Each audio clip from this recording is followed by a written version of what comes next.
What is going on, my fellow Keyblade wielders? Kid Dante here, and in today's video I'm here to do another countdown. In today's video we're going to be doing my top picks for my best moments in 2017 as far as this game. Now, like I said in the last video, 2017 has been a phenomenal year for me as far as this game, and I know it has been for a couple of you guys too. And a couple of my friends on YouTube I've seen as well. I know it's been a good year for you guys. So let me know down in the comment section what your favorite moment from 2017 was as far as this game goes, or just in general, what anything that is interesting that has happened for you guys. So without further ado, let's kick this countdown off. So at number 5 has to be getting my very first EX medal. Now, for a lot of people, when they got their first EX medal, this is another thing that they actually remembered down pat. My first EX medal had to have been Kingdom Hearts 2 Cloud EX. Now, and around the time when he came out was a pretty big deal to get him. But then again, when he first released, a lot of people didn't actually fall for it because it was a 20-pull Mercy and there were no other premiums featured in that banner. So pretty much that was more lines of being bait than being a beneficial banner to pull from, because you were going to get a lot of garbage pulls. You were going to get a whole lot of rares and epic medals, which a lot of people did not want to actually spend jewels to get. Now, I do know actually a few party members or just people on YouTube in general that actually did this because this medal was actually all the rave. And when I used it as a shared medal, it was actually pretty decent, being I was able to work on your offense and do some debuffing as well, and doing some pretty good damage all together, which was a very good medal. But now that I got him, he's not as useful as he used to be, but then again, he's still a pretty staple medal, being able to pretty much multitask in that manner. So I'm really happy that I got this medal, and I'm so excited to actually know that that was my first EX medal, and it's definitely not going to be my last. And if you guys don't have him in the global side or in the JP side, then I know for a fact in the future they'll actually make the EX medals easier to come by. Hopefully on the 30th anniversary they make a banner where you're guaranteed at least one EX medal by that time, because EX medals are just pouring in from JP and global. So best of luck to you guys if you don't have EX medals already. So number 4 has to be getting ranked first place in Team Lux rankings. Now, this one was a pretty big deal to the point where I actually did end up making a video about it. A little short appreciation post for my team, the Straw Hats, and I'm really happy that I actually found a global group and JP version, because it was kind of hard to actually play the game and work with my team, being that I don't speak Japanese, so I had to go back and forward to using like Google Translator and stuff like that, just to talk to them and let them know that, oh, I have work, I can't really raid, or I'll activate my boost, but I'm at work so I can't raid, or stuff like that. So it was pretty hard to communicate with them. But now that I actually found a global team, it actually became easier to communicate with them, and I can honestly say that I actually consider them my friends, which is actually warming my heart a little bit, and I do appreciate every one of you guys in the Straw Hats. And hopefully one day we actually get ranked first again, so keeping hope alive for that. Okay, so number 3 has to be getting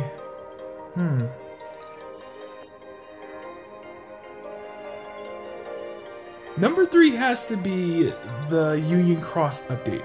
Now, this was a massive update. This is probably one of the most important updates to the game by far. The reason why is because I know that for a fact multiplayer was going to be implemented into Union Cross, but I didn't know it was going to be implemented to the point where the whole game changed. Union Cross was such a big game to the point where it's actually considered a brand new game. Like, this isn't Unchained Key anymore. This is Union Cross, to the point where it actually brought in the season 2 of the storyline. So we're going to be getting a more depth storyline. Hopefully they get more into it next year, because they haven't been really going into it, but we did see a couple of familiar faces and people that actually look like people that we know from the Organization 13 or from previous Kingdom Hearts games, like Ventus from Birth by Sleep, Laurium, which I'm sorry, but I'm still saying he's Marluxia, or in some way a connection to Marluxia. I don't know exactly what he is, but he actually looks like Marluxia, so how can you guys say that, oh, Marluxia and Laurium aren't the same person? So there has to be some clarification about that in the near future, especially during the storyline of Union Cross. But then we got Blaine, which looks a little bit like Zexion, but who knows? We actually might get some clarification about all these characters, their origins and stuff like that, and exactly any connections that the game may have with some of these characters. So I'm really looking forward to that. And for the most part, Union Cross was a massive update. It brought in multiplayer, it brought in a whole bunch of mechanics and stuff like that, to the point where we actually were pretty happy about this. It also brought in a lot of players into this game as well, newcomers and stuff like that, because I know when I started Union Cross, oh boy, there were a lot of noobs. But then again, it made me happy to know that there were new players coming into the game, being that multiplayer was a thing.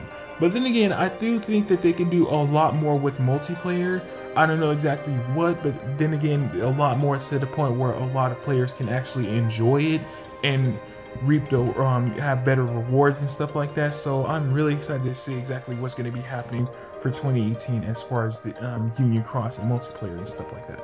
So number 2 has to be getting Sephiroth EX. Now, if you guys been with me for a while, you'll know exactly how I got Sephiroth EX.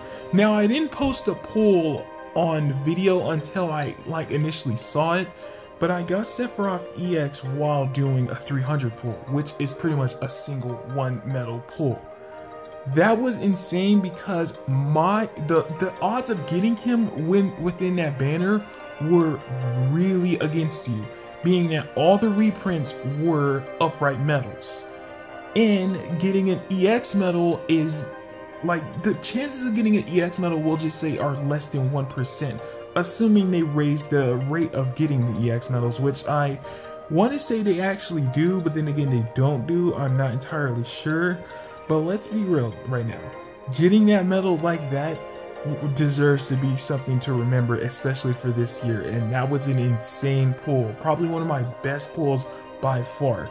I've actually pulled 300, the single pulls, to where I actually got premiums. Like, I remember when I got Illustrated Kairi from a single pull.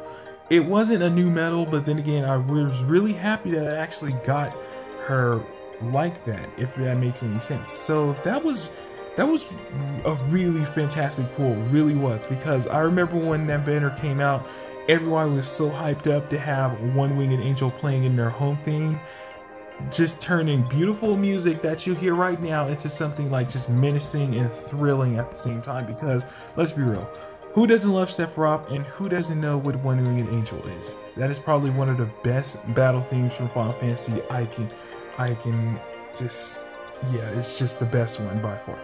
Okay, number 1 has to be getting serious with JP. Now, the reason why this is number 1 is because this is where I actually quit Global. Now, I know this isn't something to be proud of, but then again, it was a very hard decision between Global and JP. Well, not as hard as you might think, but then again, it wasn't really an easy decision because I started playing Unchained Key on Global, and then when I got familiar with the game, I started playing on JP. And then the more I played JP, the less I played on my Global side. Now, I was trying to make it to the point where I was able to actually work a little bit on Global and then work a little bit on JP. But then again, it is very, very difficult to do everything in the Global side and the JP side, especially if you're someone that has a lot of stuff going on in their life, such as like people that are in college, people that are at work, are doing even both. So it was a very hard decision for me to just say, oh yeah, I'm going to just do both because I'm a YouTuber and stuff like that. I'm not gonna lie, it was actually cool and decent for a while. And maybe when work starts slowing down and stuff like that, like the holiday season is over, I may go back to my Global account just to do all that stuff. But then again, I don't see that happening anytime soon, if that makes any sense to you guys, because I'm working right now, and I can't just say, oh, I quit my job, so I'm gonna do YouTube full time. That would be pretty sweet, but then again, I'm not really getting paid to do this. I'm just doing this out of the kindness of my heart, and I hope that you guys understand. If like some of you are actually disappointed that I'm not doing any global content, maybe in the near future I will when I have more time, but right now, this is a very hard decision for me to make. So like I said, I hope you guys understand as far as where I'm coming at. Anyways, guys, I hope you enjoyed today's video of my top 5 moments from 2017. Some of them weren't good, but some of them were very memorable, and I hope you guys had a fantastic year. I know this year isn't over, but then again, enjoy the rest of the days that we have of 2017 and get ready for 2018. I do see a lot of stuff happening for a game like this: more medals, more quests, more events, more like just a whole lot of stuff happening for this game. So it is far from being over, people. Anyways, guys, I hope you're having a fantastic day. This is Kid Dante signing off.